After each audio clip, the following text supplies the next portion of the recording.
The Nerdcast Empire is on the air. We are back once again with another week of podcasting excellence on the Nerdcast Empire. I am Matt in the studio. Great to have you along with us. We are back once again. This time we are talking music. It is Music Weekly on the Nerdcast Empire. We are talking the best rock and metal from January the 17th, and the amount of albums being released are starting to ramp back up again after the lull at the end of the year, the beginning of the year. So we've got some really good stuff for you this week. We're going to talk news and notes and all kinds of good stuff. And of course, we'll go into the vault in the last segment of the show, where we will give you a couple of albums that you need to check out from the past, some of the classic albums of rock and metal. Joining me in studio, as always, is Mike. Mike, how's it going? Oh, man, what a week. What a week. It's good to get into music, honestly. I feel like there's been a lot going on between wrestling and the anime side of things. More releases this time around. I feel like I actually kind of left some good stuff on the table after picking my two, but hopefully this is just a taste of what's to come moving into February. Yeah, definitely a wider selection to choose from this week, which is certainly great. And yeah, Mike did hint at the fact we have been talking about a lot of pro wrestling. We've been talking and will be talking a lot about anime, specifically OhioCon, as that whole situation, as we kind of talked about a little bit on our watch along, kind of blew up yesterday. We're going to try to break that down tomorrow on the Nerdcast News Report at 9 a.m. Eastern, so we encourage you to join us then. Just a reminder, too, if you want to go back and relive our watch along, and a lot of people have already, and we're very appreciative of that. It's still on the VOD on Twitch. I will upload the VOD on YouTube in a few days. I do want to kind of give the Twitch VOD a little more time to draw some viewers, maybe pick up some followers, and then we'll upload that. But if you would like the abridged version of our watch along of the Royal Rumble, you can also catch that on your favorite podcast network. It is also available on our YouTube page.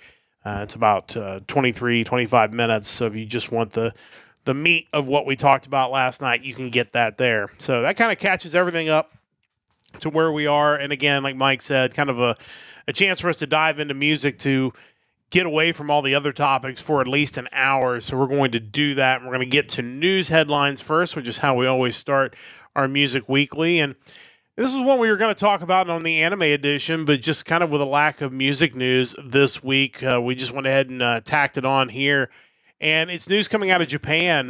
Japanese rock band The Pillows made an announcement on their website over the weekend that they are disbanding pretty much immediately, bringing their 35-year career to a close following their performance at KT Zep Yokohama on January 31st. The message appeared on their social media that basically said that they are disbanding, and said, the band hesitated to use the word disbanded because it's a strong term. However, they decided to use it rather than leave room for expectations for a future reunion. In other words, it kind of sounds like it's it. They are going to be done. Obviously, the Pillows have had a lot of longevity. They've done music for a lot of anime, but probably best known for their music for the original OVA, Fully Cooley. I think that was what put them on the map, and certainly what opened their music up to a Western audience by and large. It's interesting news because it's so foreign. I guess with all the bands we talk about over here, it feels like you can kind of see breakups coming. Like there's signs, there's cracks, this person leaves. It's so rare in the Western world to see a band just be like, all right, we're done. We're not going to we're going to have a farewell tour. We're not going to do anything else. It's just like, we're done. See you guys, or we won't see you. Like, we're just totally done. It's kind of strange, but like I said, certainly a band worth talking about, so I figured we'd bring them up here. Yeah, definitely a huge alternative rock band from Japan. I would have to think hugely influential on bands that have come after them, even though they really didn't have the kind of chart success that so many other mainstream rock acts have had over the years. It's kind of interesting when you think about them basically saying, yeah, we're disbanding, it's over. Like, not to break into another story that we're not covering today, but when you look at the rock scene here in America, that can't happen because the industry won't let you do that anymore. Not over here. It's we can't have you disband. We need you to release some compilations so we can give you a Grammy award. We need you to keep touring for crazy prices. We're so the rock scene in America is so dominated by legacy acts. The thought of a band just being like, yeah, I guess 35 years we're done. No fanfare, no turmoil. Just we're done doing this. It sounds crazy. They debuted in 1991 with Amini Utaiba singing in the rain. But really, it was the music starting with the 1998 album Little Busters that basically defined their career. There are 3 or 4 songs. I mean, they did the entire soundtrack of Fully Cooley, and obviously all the stuff on there is certainly iconic and noticeable when you watch the show. But you got a song like Little Busters, you've got a song like Hybrid Rainbow, and then of course the ending theme to the show, Ride on Shooting Star. I mean, those are songs that are formative in my fandom to anime and really took a show that was already pretty much a masterpiece and kind of put it over the top of this amazing soundtrack. And like I said, I think it kind of opened their music up to outside of Japan and made them popular all over the world. Yeah, for sure. And, I think of like just the chord progression of something like Little Busters. It's so simple, yet it sounds so great in that simplicity. And Ride on Shooting Stars kind of the same way, just kind of punk infused, repetitive chord progression. Both are amazing songs, and I talk about anime songs a lot from like the late 90s and early 2000s as having an emotional impact on me when I hear them watching what the shows they're from. And those kind of songs from the Pillows are like that. It's just you feel a certain way when you hear Little Busters or Ride on Shooting Star. And I think we don't have enough of that anymore, even in the industry. There are so many just kind of, yeah, that song's fine, but it doesn't really do much for me. I kind of point to the new Kenshin anime where there's nothing wrong with any of the music in the Kenshin anime, but it doesn't have the same impact as so much of, say, the music from the prior Kenshin. That stuff just had staying power, I suppose. And you look at the article that I posted in the chat, it kind of talks about, these guys didn't maybe have the same like chart success that other bands of that era had, but they were, as you said, influential. There are a couple of different cover albums. Synchronized Rockers came out in 2004, and Rock and Sympathy Tribute to the Pillows in 2014 with covers including Bump of Chicken, Ella Garden, Unison Square Garden, and 9mm Parabellum Bullet. Like bands that are you would consider to be modern alternative bands that are also Anasong bands that have hit it big and maybe more so than even what the Pillows did as far as just the depth and breadth of the number of shows they've worked on. But it kind of all comes back to a band that, made rock music and anime a cool thing at a time where maybe there weren't a ton of rock bands actually doing theme songs. It was a lot of pop acts. It was boy bands. It was girl bands.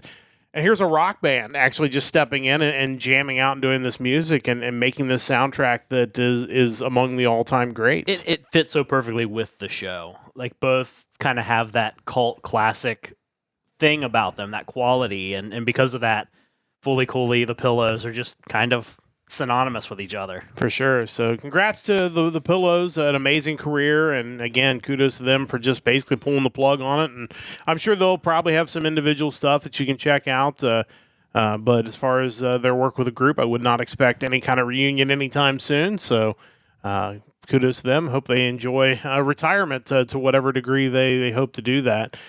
A couple of smaller stories, and we talk about streaming a lot, so I figured it was worth discussing. A couple of articles from Blabbermouth basically talking about 2 different songs from 2 different artists that hit the 1 billion streaming mark, and I figured it was probably worth talking about both of them. Could not be really any more different. The first being Foreigner joining Spotify's Billions Club with I Want to Know What Love Is, classic ballad from their career. And the number of bands that have had 1 billion streams include the Beatles, Rolling Stones, Queen, AC/DC, and Elton John, Fleetwood Mac, the Eagles.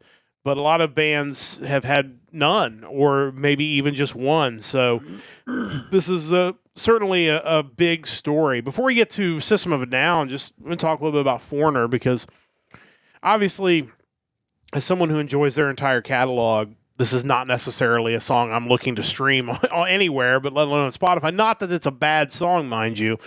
It's just they have so many great rock songs that this is not exactly one I want playing in my car when I'm driving down the road. No, for sure. And looking at the article, when they make the comparison between what they've done with this, I Want to Know What Love Is, compared to some of these other acts that haven't had any songs reach 1 billion streams. I kind of wonder, because obviously I Want to Know What Love Is came out in the mid-'80s. A lot of these bands probably didn't have their hits come out in the mid-'80s. Obviously the Beatles didn't. Eagles didn't. Pink Floyd, most of their hits, I assume, were the 70s. Bob Dylan. I just wonder if that's kind of a timing thing, where based on the age of the people who would have been into Foreigner, they're just a little more likely to find their music on Spotify than someone looking to listen to Eagles tracks. I don't know, but again, getting into the song and its staying power, I'm sure they were pretty heavily maligned for their shift to more of that ballad writing format, where you have songs like I Want to Know What Love Is, I Don't Want to Live Without You. But man, that brings in such a wider audience, and you can kind of see from the stream numbers that is I Want to Know What Love Is my favorite Foreigner song? Absolutely not, but it's huge and still huge. Yeah, it is. And the other thing some of these acts have run into is some of them wouldn't put their music on streaming services for a long time. I'm sure the Eagles were certainly one of those who were like a holdout for that. Yes, for sure. So that is also part of the issue, is that stuff just was not available streaming until recent years. So it made it very difficult for them. They're kind of playing catch up, but it did kind of make me think like what my top 5 Foreigner songs are when I was thinking about, well, if I don't care for that song as much, what do I like? And I kind of threw down a list of a top 5 real fast. Right. Number 5, we got Jukebox Hero. Classic song. Sure. Number 4, That Was Yesterday. That's a great song. Number 3, Head Games. Number 2, Long, Long Way From Home. And number 1, Blue Morning, Blue Day. That's a good song. That Was Yesterday might be my number 1, just quickly. Obviously, I didn't get a chance to put together a top 5, but I've always really, really liked that song. Tremendous song. Blue Morning, Blue Day is a great one as well. Say You Will. That's a really good one. Urgent. Cold as Ice. There's just, they've got a ton of great rock songs. But again, kudos to them for getting to that 1 billion mark. And it makes you wonder if any of their other songs are close, that they might get more than one on that list. I think that might be more interesting than the comparison to other bands. Yeah. See, is this a trend that all of their big songs are going to end up over 1 billion at some point? I don't know. But the other band that it's kind of in that same category, System of a Down, the video Toxicity has topped 1 billion views on YouTube. System of a Down is a band that I really enjoyed that first album or two that hit the mainstream, because the music was so different. It was, to me, like alternative. Like if you're something that just, because of kind of the Middle Eastern sounds they influx into that music, it was just so distinct. And a song like Toxicity, I think, was kind of at the forefront of that. And I think that's why it was a big hit then, and I think it's probably why it's had such staying power, because even as you look back, and we do this all the time when we go through the vault, and you say, well, this song really sounds like it's from this era. This is a band that has found a way, at least for some of their songs, to kind of make them feel like they really could have come from any era, and I think that's part of what makes a band great. Yeah, it's funny reading this article, because they kind of go into like serious detail just explaining the video to you, which is like, I could just watch it, but right. It clearly was a cool video, but yeah, I'm not surprised that this has had the popularity it's had. When I think back to just kind of the nu metal era in general, to me, they were a band that just did something different. You had tons of kind of post-grunge era bands still kicking around and coming out. You obviously had the rap rock stuff that was a thing. To me, System of a Down was the band you couldn't really define. Yeah. Like, well, who do they sound like? I don't know. That's a great question. And it kind of takes me back to my first encounter with them. A friend of mine back in the day was listening to their first album on, I want to believe it was a Discman, but knowing him, it might have actually been a portable cassette player. I can't remember for sure. They're making a comeback. Yeah, and I was like, "Oh, what are you listening to?" And he was like, "System of a Down." I'm like, well, "What's that?" And his only response was just, "You wouldn't like it." Turns out I did kind of enjoy the band, maybe not to the degree he did, and I could understand why he wouldn't think I would like it, but he was definitely different. Yeah, absolutely, and because of that, they're definitely one of the best acts out of that era. Oh, yeah. I don't think there's any question about that. And again, I think I liked it because it was so different. And I always appreciated something that sounded a little different than everything else was on the radio at a time where there were so many copycat bands that everybody's got to sound like Nickelback, or everybody's got to sound, I think everybody needed a DJ. Yes, like these guys definitely found a way to make what they're doing sound completely different. So they, of course, get to 1 billion as well. One last story today, and we always kind of highlight when we find these interesting collections that are coming out. And Rush, certainly a group that we're very fond of, and they have announced, along with their record labels, that they're going to be coming out with the Rush 50, a wide-ranging 50-track super deluxe anthology that encompasses the entirety of the band's long and storied career for the first time across the band's label groups, bookended by their first-ever reissue of their debut 1973 single and a live recording of the last song they performed together at the Forum in L.A. in 2015.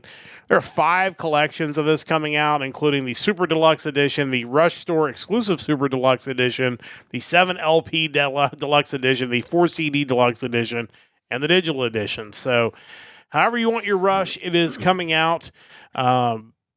There's all kinds of rarities in here. I mean, if you're a Rush fan, there's without a doubt you're going to pick it up. And in the article that I've posted, they have the list of the 50 tracks that are going to be on there. And I mean, there's some huge tracks, but I'd certainly be interested to see like what this goes for and whether it's worth picking up, because I think almost every big Rush fan is going to certainly pick this up. Certainly. All you have to say is there are 5 unreleased songs in the collection, and I think that's going to get any big fan or collector's attention. You're going to have to get it for those songs. For sure. I was doing a little research into the different formats that you can get this on. The exclusive Super Deluxe Edition that I saw for $375 Ooh. includes both the 4 CD and the 7 LP sets. So you get that at the very least.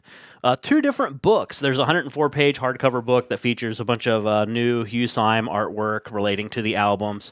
There are also 20 lithos that you get, illustrating one song from each studio album, and a second 100-page hardcover book, The Fullness of Time, which is a graphic novel by Fantunes that depicts a conversation between Geddy and Alex where they're reminiscing about their career and trials and tribulations and whatnot, as well as they kind of threw at the end 4 bonus lithos. I don't know what that includes exactly, what those are about, but yeah, it's $375, but that's a lot of stuff that's coming with it. It's a lot of stuff, and they know that the diehard fans they'll still want everything. So yeah, there you have it. I mean, we've talked about it, and both on this show and the anime show, about the desire to have this physical media, and this is what we're getting now is more collector's editions, and yeah, they are pricey, but at the same time, you don't want to pass up an opportunity if you're a diehard fan, if this is the band that you really love, to get your hands on this. And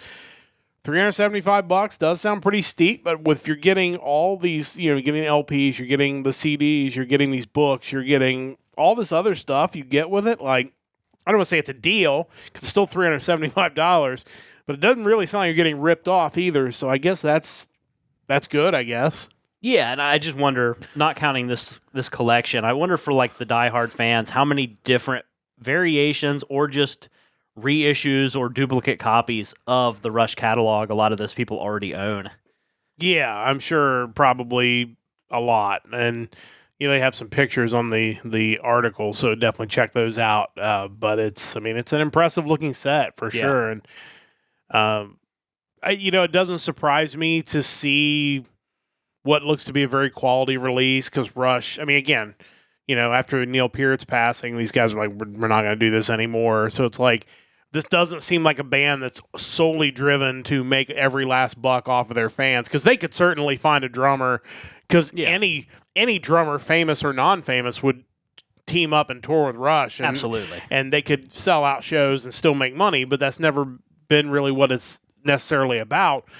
So the fact that they're doing this, it's going to be high quality. They're going to want to give their fans their money's worth, and clearly it looks like they're doing that. So March 21st is the release date of that. So I would say pre-orders are probably available now. You can go ahead and get your collection, whichever one you want to get your hands on, and have that probably sometime in early March. But always interesting to look at these collector's editions, because there's a lot of stuff out there. So that kind of takes care of our news. We're going to get to the new music stuff in a moment. Just a reminder, check out our website, nerdcastempire.com. Reminder that we are going to be back on the air tomorrow morning at 9 a.m. It's going to be an OhioCon heavy edition of the Nerdcast News Report starting at 9 a.m. Bring your legal cap and come and join us as we look at lawsuits and all that fun stuff and maybe a little bit about the actual convention itself. And then Wednesday, we'll have the anime Wednesdays. Hopefully, it will be light on OhioCon stuff and more about anime. The only thing we may talk about on Wednesday's show is kind of a in memoriam to OhioCon, because it does look like it's not going to make it through all this one way or another, and talk about some of our favorite moments from the convention. If I can find some old media from the con, I may try to cue that up as well. But that'll be Wednesday, and then Friday, another news report, 9 a.m. as well. So a lot of stuff coming up over the next week. Make sure you join us on twitch.tv/NerdcastEmpire. That's where you can catch all of this live. So we are to the music section, and of course, each and every week, Mike goes through and pulls a couple of lists of the new album releases for a given date. The date in this case is January 17th, and he'll pull a song from each of the new albums, and then we will go through and pick two of our favorite albums to suggest to you, and then we will go into the vault, and we will each pick a classic album based on some sort of criteria that we have each chosen for the vault. But it was definitely a stronger week. It definitely looks like the album releases are ramping back up. Last week we had to do 2 weeks to get 1 week's worth of music. I didn't have to do that this week, but I really enjoyed the variety of the music that came out this week. A lot of really good stuff that we did not pick, and that reminds me, having said that, is I will post the playlist that Mike creates. And of course, you can look at all of his playlist on top of a lot of other goodies on his YouTube page. So we'll post that playlist here in the chat. And then if you want to go through and pick your own music for Music Weekly, you can do that. And one last thing, a reminder, as always, we will play music clips. They will show up for sure live on twitch.tv. If they make it through the VOD, they'll maybe be on the VOD. They will not be on your favorite podcast network. You'll hear us talk about the bands, but we will not have the music clips. So always best to try to join us live every Sunday night at 7. That is the entirety of my disclaimer. So it is time to get to the bands for January the 17th. And Mike's got a couple really good ones, as always. One of these albums I did get to listen to all the way through. The other one I've only heard a couple tracks on, but really good stuff this week. What do you have for us first? Yeah, so one of my picks is the first full-length studio album from a heavy power and speed metal band originating from Italy. They are Crimson Storm, and the album is Living on the Bad Side. Yeah, this was the one I didn't get a chance to go back to and listen, but I did. What I've heard of this so far, I really did enjoy, and I'm looking forward to getting to go through the whole thing, but overall, I thought this was really good. Yeah, good stuff for sure. The band consists of Logan Heads on guitar and backing vocals, Alice Apost on bass, Paul Correas on lead vocals, and Paul Esteban Sanchez on drums. Band has this really aggressive classic speed metal sound going on, which is great already to begin with. But Paul Correa's vocals give it a definite Iron Maiden-y sound. There's no doubt that he was influenced by Bruce Dickinson, which is never a bad thing. I think what makes the band different from just a straight-up Iron Maiden clone is the music. I think it is very much straightforward, fast, heavy speed metal. Doesn't have maybe the same over-the-topness or bombast that an Iron Maiden does, especially kind of, if you look at maybe like early Maiden, like the Paul Di'Anno era, maybe this is more fitting, but definitely not kind of the more classic later Dickinson era stuff. That being said, if you're wondering what Bruce Dickinson would sound like singing for more of a speed metal band, a thrash band, I think this is definitely something that you would like to get into. Standout tracks on the album include Raging Eyes of Darkness, Outrageous, Speed Hammer and Metal, and Harakiri Rendezvous. The track that I chose to check out today is also another tremendous track. It is Abuse of Power. So let's check this out. This is Crimson Storm off their new release, Living on the Bad Side. This is the 4th track off of that album, Abuse of Power. So let's listen to a little bit of that now. Viva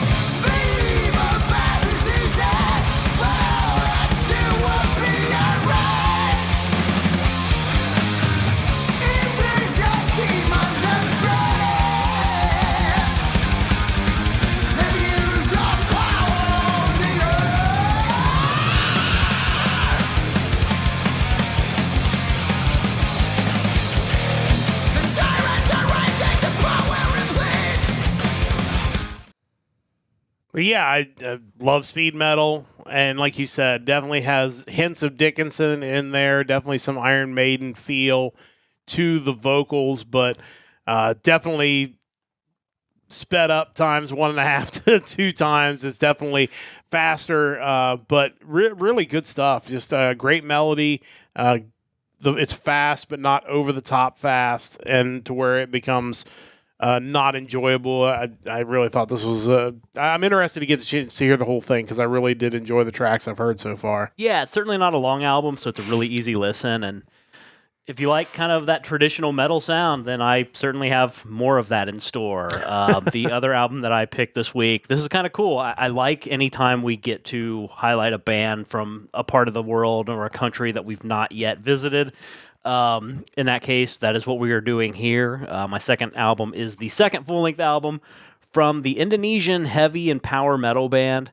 The band is called Tumenggung, and the album is called Back on the Streets. Yeah, this is another one. This is the one I did get to listen to front to back, and I thought this was really, really good. And it is always cool to visit a different part of the world, and we've been all over, and this is a new stop for us, and really cool to spotlight these guys. Yeah, absolutely. It's good to see that you can have kind of traditional metal thriving anywhere. Like that sound is clearly a universal thing, and it doesn't matter where you're from. You can enjoy it, and that's what we're looking at now. This band was formed in 2007 in East Java. Consists of Arif Wahyu Ramadan on guitar and vocals, Ardi Duatmoko on bass, Rizardli Adriananda on guitars, and Feasible Mahardika on drums. Worth noting their name, Tumenggung, is a title for regional heads in Java, Borneo, and the Malay Peninsula. So definitely has kind of a cool prestige to it as far as band names go. For sure. We encounter quite a few metal bands who were active participants in the new wave of British heavy metal dating back to the 80s, which is certainly always a cool thing, but it's equally cool when you run into a band who, like these guys, started in 2007, who are carrying that torch for that same kind of classic metal sound. It's just, it's really allowing that to live on and be timeless. And that's clearly what these guys are doing here. Kind of the first impressions you get from the album and the art is that, okay, this is clearly a band that's going to deliver you a traditional metal experience, and they nail it. There's no question about that. Standout tracks on the album include Living on the Edge, Symphony of Hate, Strangers, Soul Reaper, and the song that I picked to listen to. That song is Back on the Streets. So check these guys out. Tumenggung with the album Back on the Streets. This is the second track, the title track to the album Back on the Streets. Let's listen to a little bit of these guys now.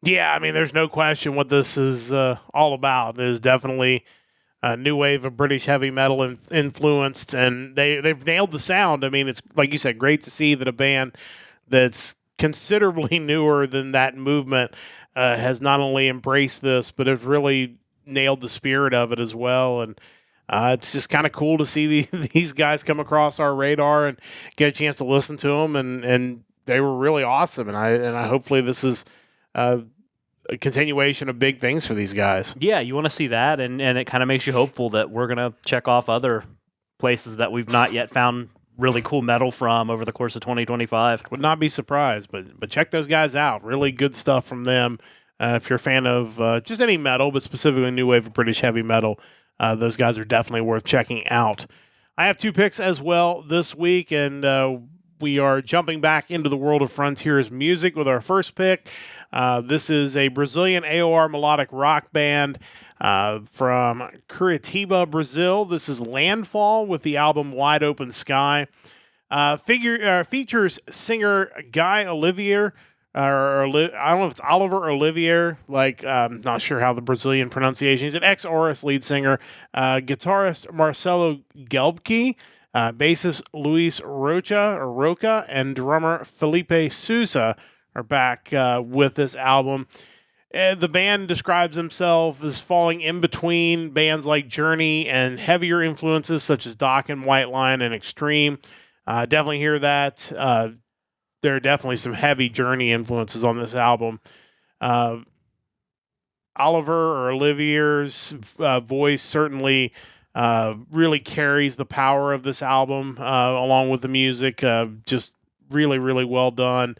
It's definitely an album that would have fit in the late 80s to early 90s. Not surprising considering it's a Frontiers band.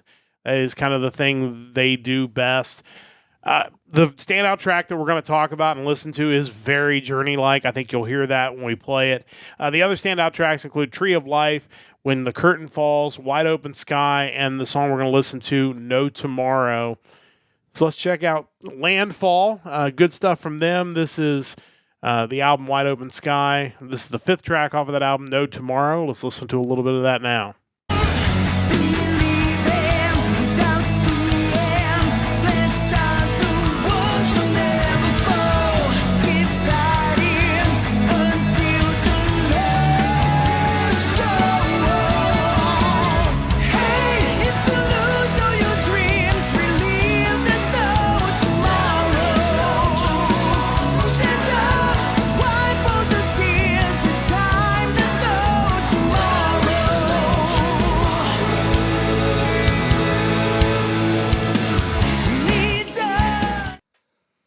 Definitely some Steve Perry feeling to some of those vocals in some of their harder songs, but really surprised this album does not have more plays. I mean, the two kind of hit songs off the album have a decent listenership, but most of the other ones are kind of in the 3 digits, and I think this album needs a little bit more attention. It was really solid beginning to end. Definitely encourage you to check out Landfall. Your thoughts on these guys, Mike? Yeah, I kind of feel like Journey, but with some harder elements, should be like the slogan for Frontiers Records. Yes. Like, that's what we do. We do Journey and some stuff that's harder than that.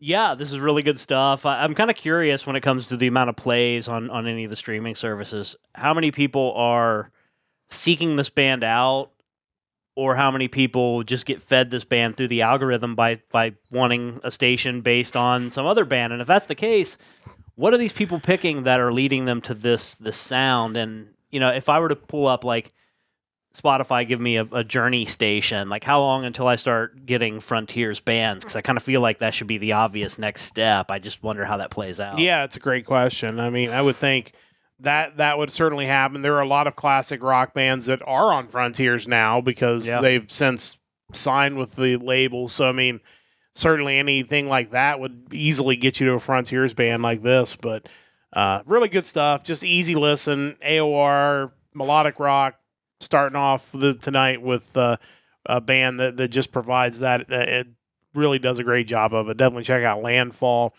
Second band this week, as Mike mentioned, the new wave of British heavy metal earlier. We're going to continue down that theme of a band that actually was in the new wave of British heavy metal. This is a band that formed in England in 1982. This is Tokyo Blade with Time is the Fire.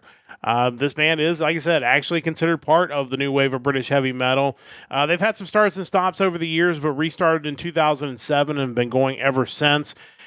The one thing about this band is they've got a lot of longtime members, even though they've had some members drop in and out. The people in the band have all been a member of the band in some form or fashion since 1984.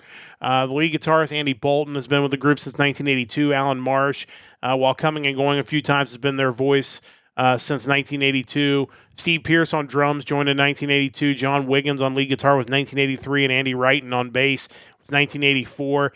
To me, it feels like this album has a little bit more of a progressive feel to it than just straight up new wave of British heavy metal, but there is a lot of that there as well. This is their 14th studio album, although one of their albums in 2008 was a re-release of a previous album, so I guess this is their 13th new album. They also have 5 EPs and a live album. Back in 1984, the band was sharing the stages of clubs along with bands like Metallica and Venom. Unfortunately, as is noted on their Wikipedia page, because they kind of had so many members in and out of the band, really didn't get the kind of traction they needed to maybe catch on in the 80s. But they're still rocking. They're still producing great stuff. And they're here with a new album in 2025, which is really awesome. Standout tracks include The Enemy Within, Don't Bleed Over Me, The 47, and the song we're going to listen to on the podcast, Moth to the Fire. So let's listen to a little bit of that now. This is Tokyo Blade. Time is the Fire is the album. Moth to the Fire is the song, the number 2 track off of that album. Let's listen to a little bit of that now.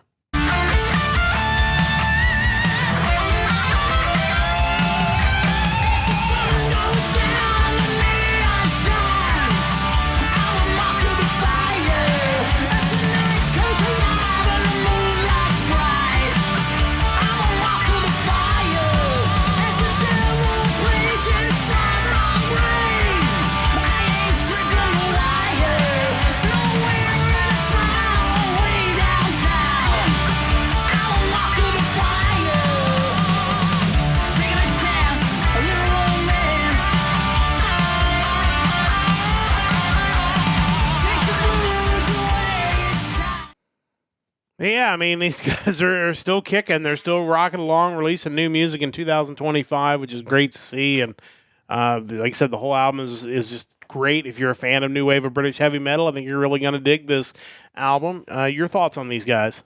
Yeah, it's funny. I feel like just having done this podcast for the amount of time we have, we could book the coolest concert that features true new wave of British heavy metal bands from the 80s that are still putting out crazy good music, and these guys are no different. It was interesting when I was doing my research on Tumenggung. The review that I found for it on Metal Addicts actually name drops Tokyo Blade, basically saying that, as far as this reviewer went, listening to the album, he can feel Tokyo Blade were a huge influence on them. So that's pretty cool too, that we just so happen to get same day releases of this newer band that's carrying that sound and the band that likely influenced them heavily. So that's obviously really cool. Yeah, I listened to those 2 albums back to back, and I really thought about that time you had picked the Tumenggung, because I really thought for a minute I was going to end up with 2 new wave of British heavy metal bands, and would have then found out that one was influenced by the other. Yeah, because the albums to me are very similar as far as the vibe you're getting off of them. But yeah, these guys have been influencing a lot of people, and it's great to see them not only continuing on, but doing it with a lot of either original members or nearly original members. It's not the one guy and 4 young guys that joined in 2009. Like, these guys have been doing it for a long time. So if you get a chance to see these guys, definitely do that. So really awesome to see them continuing on. So that gets us to the new music this week. It's time to get to the vault, where Mike and I will each have a chance to suggest a band and an album that you need to check out. And Mike has been going through the list of glam bands on Wikipedia, and we are almost to the end of that list. We are up to the letter W. Some options there in W, but you certainly made a very interesting choice. What do you got for us this week? Yeah, there certainly were quite a few options, and a lot of bands that are fairly well known that I have listened to numerous albums of theirs. Bands like Warrant, Wasp, Whitesnake, White Lion, Winger. All those would have made for easy picks, but that in some way kind of betrays the theme that I'm running with as far as discovering something that I haven't heard before. That being said, what I ended up going with was a band who released one album. That band is the band War Babies from Seattle, Washington, and this is their debut and only release, War Babies. Now, what's interesting to me is this band had an album come out in 2024 that was a bunch of unreleased stuff. And it's like, where did that come from out of nowhere for this band that, by all accounts, is not currently active? It's just like the record label found this stuff in a closet somewhere and decided, let's throw this out on a CD. But this is really considered to be their lone album, because this is the one album the band actually produced. Exactly, and clearly that wasn't new material coming out last year. I do wonder, and I didn't really see where that came from, whether they just had one kind of super fan that was able to track down the material and get it released. But that could be. I mean, really cool if you are a fan of the band, and having listened to the album, I could understand why you would be. Band formed in 1988 by Brad Sinzel, former lead vocalist from the band TKO. After they broke up, he created a project called Suicide Squad with Richard Stuverud, formerly the punk band Fastbacks, who also worked with the power metal band Fifth Angel, who I'm actually somewhat familiar with. After that kind of ran its course, Stuverud formed a band with Tommy McMullen and recruited Sinzel to sing for the band. This band ended up being War Babies. Early in their run, they were touring with bands like Mother Love Bone, Alice in Chains, Soundgarden, really kind of bands that became the heavy hitters of that Seattle area. So they were kind of right there as the alternative and grunge movement was taking shape. They released their solo debut album, which was this album here. Kind of getting conflicting years. Some areas I've seen it say that it was released in 91. The majority of the references I found said 92, so that's what I'm running with.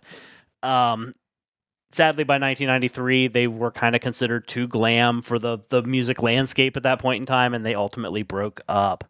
Kind of to your point, they did have a release last year, Vault, which contained a bunch of unreleased recordings, which is certainly really cool. This album had 3 singles: Hang Me Up, Cry Yourself to Sleep, and Blue Tomorrow. Hang Me Up and Cry Yourself to Sleep were co-written with Sinzel and Paul Stanley of Kiss fame. It's kind of interesting on their Wikipedia. They do give this quote from Sinzel regarding what it was like working with Paul Stanley. He didn't have the greatest time, it seems. He called him one of the biggest egomaniacs he'd ever come across in his career, saying that he was rude and disrespectful. And kind of alluded to, just he had a little anecdotal story here, kind of alluding to the possibility that Stanley wasn't really putting a whole lot of effort into the process, and he kind of shot back at him, suggesting that he wasn't really much of a Kiss fan compared to the guitarist in the band, and it just seemed like maybe it wasn't the best working relationship. There was another track on the album, In the Wind, which was featured in the 1992 film Buffy the Vampire Slayer, which... classic movie. Yeah. Rest in peace, Paul Rubens. Album's pretty good. It's got this kind of bluesy sleaze thing going on. When you think of music there in the early 90s, as far as kind of the pop metal scene, in the sound that would ultimately be killed by grunge and alternative, this isn't really it to me. This isn't that same kind of cringy, ultra cheesy pop or hair metal that ended up becoming more popular. This is definitely more kind of a bluesy rock thing, and because of that, I think it's really enjoyable, and just add them to the list of bands that really didn't need to be sacrificed at the altar of grunge. I don't think that was necessary. Standout tracks on the album include Hang Me Up, Cry Yourself to Sleep, Sea of Madness, and Death Valley of Love. If you're just into good rock that I think would play in any era, this is actually worth checking out. Yeah, it's sad that so many of these bands that we've come across are in that category where they just wrong place, wrong time, and they got their one album in most cases, and that was it. What's interesting, there's a few other things interesting about this album. Number one, there were some reissues of this album. The German label Ulftone Music reissued it in 2003. French company Bad Reputation released it in 2007. So there was clearly some interest in this band even into the 2000s. I don't know if it was just a time where glam music was starting to come back, and so the people were just looking for any band that was termed glam music, and they found these guys. It was another case where you've got big names working on the album. You had Tom Panunzio involved with the recording and the engineering. Of course, he did Rolling Stones' Metamorphosis and Bruce Springsteen's Born to Run, among just dozens. Alice Cooper, Black Sabbath, just the list on the Wikipedia page of the acts he's worked with are Joan Jett and the Blackhearts and Motorhead, Ozzy Osbourne. I mean, everything from the biggest pop acts to the big, like Slayer's Live Intrusion in 1995. Guy who was clearly involved. He even did a bunch of movie soundtracks. The fact he did the Buffy the Vampire Slayer music soundtrack certainly makes sense, but he did Ace Ventura. He did Days of Thunder. You just go down the list.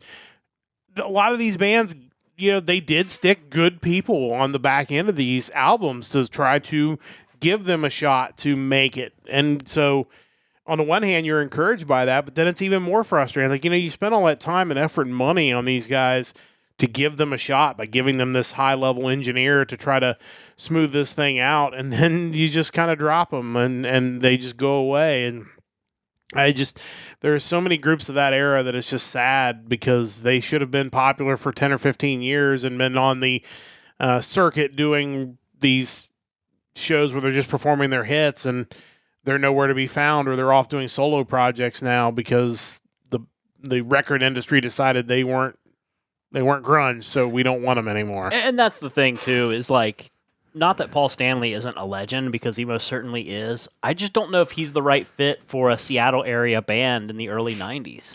Think of all the people they could have brought in that situation, and that's who they chose. I just think that's, while some of those bands would later, by their admission, cite Kiss as being an influence, I don't think it was really the in vogue thing at that point in time to say you were influenced by Kiss. I think it was more Zeppelin or Sabbath, like kind of those proto metal bands that grunge era, they thought those sounds were the ones that were more respectable compared to, arena rock, I suppose. Yeah, for sure. Just kind of strange all the way around. But yeah, I'm interested in checking that album out just because I've enjoyed a lot of these Vault albums that maybe have, I wouldn't say flown under the radar. They're not even near the radar. They're just so far away from the radar. Absolutely. But it's a great chance to go back and kind of get an idea of music history, stuff that should have been popular, but it wasn't for whatever reason. So I am still continuing on with my year-by-year thing. It is getting harder every year we do this to find music that's worthy of mentioning in the vault. But I do have a few picks for 2014, which is where we are this this week. Space Police, Defenders of the Crown, the release from Ed Guy, their 10th studio album came out in 2014. To me, it's just a very fun album. I think that is the best way to describe it. A lot of stuff on this album, like Do Me Like a Caveman and Love Tiger and the Space Police, the actual title track. But they also had a great cover, Rock Me Amadeus, on there that is definitely worth checking out if you're a fan of the original. Great album. I know Mike will talk more about that when we get through my selections. Other honorable mentions. This is kind of on the list of things I would like to check out, and that's the Foo Fighters release Sonic Highways came out in 2014. Basically where they went through and recorded a track in a bunch of different cities as they were touring. And there's a lot of guests on there. Like a song called Outside featuring Joe Walsh and Chris Goss. I don't know who Chris Goss is, but obviously Joe Walsh is a legend. So it's kind of one of those ones like I'd kind of like to go back and check out and see what that's like because it's an interesting concept. And they recorded in Chicago, Arlington County, Virginia, Nashville, Austin, Joshua Tree, California, New Orleans, Seattle, and New York City. So interesting concept there. Our crossover between Japanese music and American music. Baby Metal released their debut studio album in 2014. Really was the beginning of something pretty wild, honestly. Let's take what is, by all accounts, kind of a female pop act that's three singers in the front, and let's put a metal band behind them and see what happens. And it turned out they made a lot of great music, and some of their recent releases have been a little weird, but there's a lot of really good stuff on this album. They had 6 singles. Including Gimme Chocolate, Megitsune, Ijime Dame Zettai. It's just, again, just such an interesting concept, and the music was really catchy, but the metal was really serious, and what a great idea that has made them a ton of money for sure.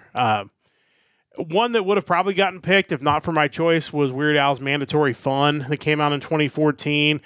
This was interesting because, obviously we were at the point in 2014 where I wasn't necessarily a fan of the pop songs that he was parodying. Because, obviously in 2014, I'm not really listening to pop music. But there were some really interesting style covers on this that I thought were really interesting. They did a Foo Fighters style cover, My Own Eyes, which I thought was interesting. The Crosby, Stills and Nash style parody called Mission Statement, I thought was really well done, especially little PTSD if you've ever worked in a company and had to sit through one of these meetings where they're telling you all this nonsense.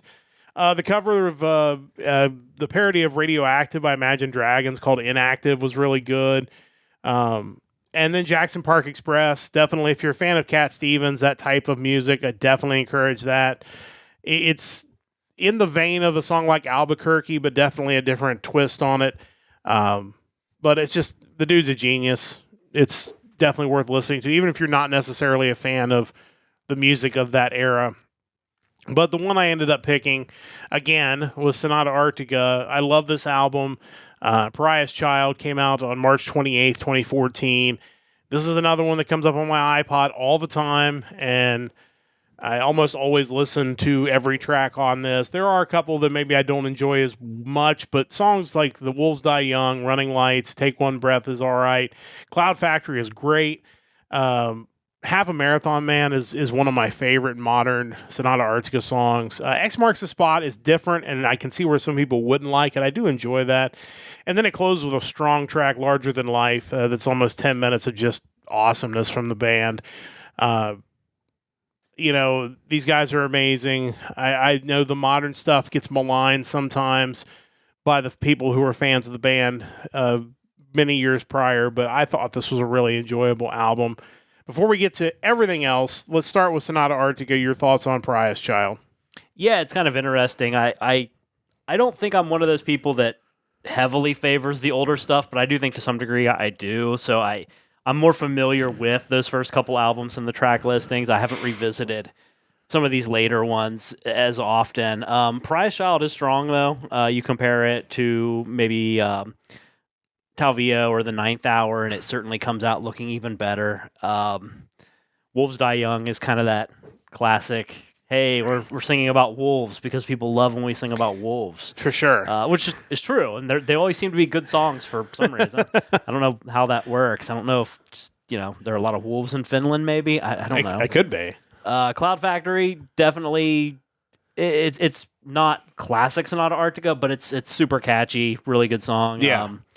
Half Marathon Man is tremendous. I kind of dig these stories that they're kind of or these songs where they're kind of telling stories, and I think both Half a Marathon Man and X Marks the Spot kind of fit into that category. Yeah, they're kind of an adventure, and I enjoy that. And yeah, Larger Than Life is probably one of the best closers they have, honestly, because it's everything. It's grandiose, it's epic, it's got this really cool chorus. It's a great album. And, you mentioned X Marks the Spot, Jaakko Koskinen coming in to be the preacher in that song. Again, just different, but really enjoyable. And, yeah, there's just, I feel like Half a Marathon Man and Running Lights are two songs that are, your storytelling type songs. Like, you just see somebody driving down the road, listening to this. Obviously, Running Lights specifically is about driving down the road. But just, again, love this album. It was an obvious pick.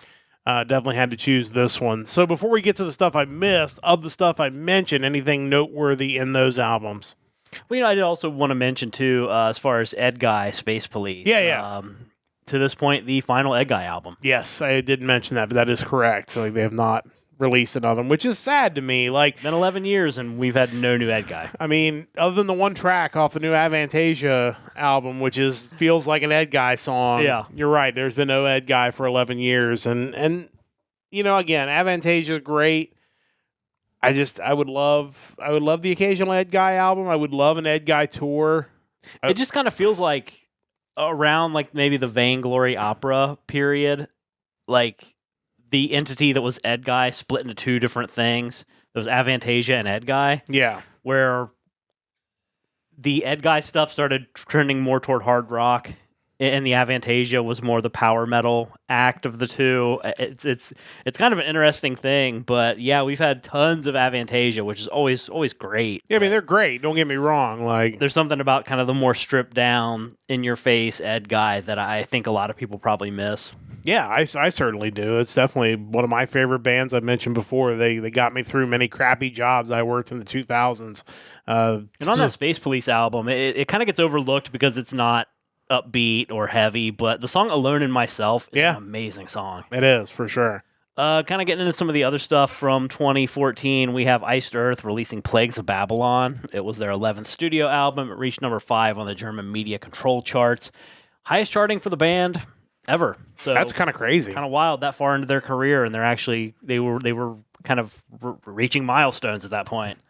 On that album, you had songs like Plagues of Babylon, The Calling, Among the Living Dead. If you like Iced Earth, you'll enjoy it. They sound like Iced Earth. It's Iced Earth. Another big one was Marty Friedman released Inferno. That was his 11th solo studio album. Features a lot of cool guest appearances. Danko Jones appears in a couple songs, and he's always good. Alexi Laiho plays guitar and plays on one of the songs, which is that dude was just a virtuoso by all means.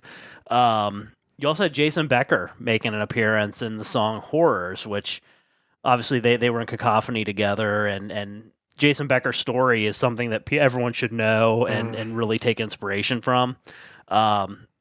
Other tracks on that album, you have the title track, Inferno, Wicked Panacea, I Can't Relax, featuring Danko Jones, Lycanthrope, featuring Danko Jones and Alexi Laiho. If you like really good guitar, you're always going to enjoy a Marty Friedman album, and that's no different there. Yeah, a little bummed that he was in Columbus this weekend. Unfortunately, we had our watch-along for the Royal Rumble, so we didn't get a chance to go. But everybody should see him. His new band is amazing, and they put on an amazing show. It's one of those tours you absolutely need to cross off your bucket list. Yeah, for sure. Something a little different. I think I mentioned them like an episode or two ago. The Megas released the second part of their Mega Man 3 album, History Repeating Red, in 2014, covering kind of the rest of the music they hadn't hit yet from the game. If you like video game music and just kind of catchy rock songs, you're going to enjoy the Megas. They've covered a lot of Mega Man stuff over the years, as well as some songs from Castlevania, and some just kind of random covers of like 80s songs that they've done, which are always good. Standout tracks on that include Fly on a Dog, Afraid of the Dark, I'm Not the Break Man, and I Refuse to Believe. Moving on, we have Sanctuary, releasing the year the sun died. That was kind of the return album for Sanctuary after World Dane had been focusing on Nevermore for a bunch of years. Actually, kind of the final album that Sanctuary had with World Dane, who passed away in 2017. They kind of always... They've been in the news a lot lately just because of the revival of Nevermore and where they're going to go. Apparently, they still don't have a singer or a bassist, so... Oh, okay. Kind of interesting there. Standout tracks on this one include Arise and Purify, One Final Day, and The Year the Sun Died. Moving on to probably my favorite melodic death metal, if you want to call them that band, Scar Symmetry. They released The Singularity, Phase 1, Neo-Humanity in 2014. It was the first part of their Singularity album series, whose second part wasn't released until 2023. Wow. So quite the gap there. If you like just really creative, intricate guitar work, a combination of the harsh and clean vocals, and really good clean vocals at that, I think there's a lot to like with Scar Symmetry. Some of the standout tracks on this include Neo-Humanity, Limits to Infinity, and Cryonic Harvest. Sonata Arctica actually had a second release in 2014, not counting Pariah's Child. They had Ecliptica 15th Anniversary re-recording. Oh, yeah, that's right. They went back and took their debut album and re-recorded the entire thing, which, again, 15 years later, some of the songs that you sang back in 1999, you weren't going to be able to sing them, or you wouldn't want to sing them the same way the second time around. That being said, the kind of retooled, more mature versions of these songs still sounded really good. No different than the original Ecliptica. Standout tracks include things like Blank File, My Land, Kingdom for a Heart, Full Moon, Destruction Preventer. Great album, and kind of a cool thing to compare the original to the new one. I think they're both really good. And I think didn't one of the shows we saw them, they did that album in its entirety, or at least they did Destruction Preventer, I think. Yeah, that was kind of a rare thing that they performed that one. Yeah, so that was kind of cool to get to hear that live. Just a band, and I get why people really like their old stuff, because, man, they really came out of the gates hot. That Ecliptica album and Silence are just amazing albums, and I can see why people remember them fondly. Kind of finally on my list, we have an album from the band Yuzu, the rock duo from Japan, released Shinsekai in 2014. It was their 13th studio album. Really most notable because it featured one of the ending themes from Hunter x Hunter in it, Hiyori Itai. Really awesome song. They're super talented and have a really great sound, and yeah, that's 2014. Yeah, a lot of good music in 2014, and certainly a little something for everybody if you're looking for something from the vault. for that gear. But that is going to bring this episode of the podcast to a close. We appreciate you joining us once again for that another episode of Music Weekly. I've been doing a lot of talking over the last 24 hours, and I think I would say I'm ready for a break, but no break. We're going to be back in 13 hours, in fact. We'll be back at 9 a.m. Eastern Time tomorrow morning with our Nerdcast News Report. Expect a lot of legal stuff. Expect a lot of OhioCon. We're going to be talking about the lawsuit and the con finishing up. And if we hear any news out of what might have come from this weekend, we'll break that as well tomorrow morning. So lots of stuff. Be with us 9 a.m. Monday morning. Get your week started off right with a recap of the weekend's news in all of our topic areas on the Nerdcast News Report. Big thanks to the entire crew. As always, big thanks to Mike for putting all this together, and a big thanks to Stove Lake Media for their continued support, and a big thanks to you wherever you've listened to us, whenever you've listened to us. We appreciate you. You can always catch us live at twitch.tv/NerdcastEmpire. That's going to wrap things up. For Mike and the entire crew, I'm Matt saying so long. Don't forget to join the Empire, the Nerdcast Empire.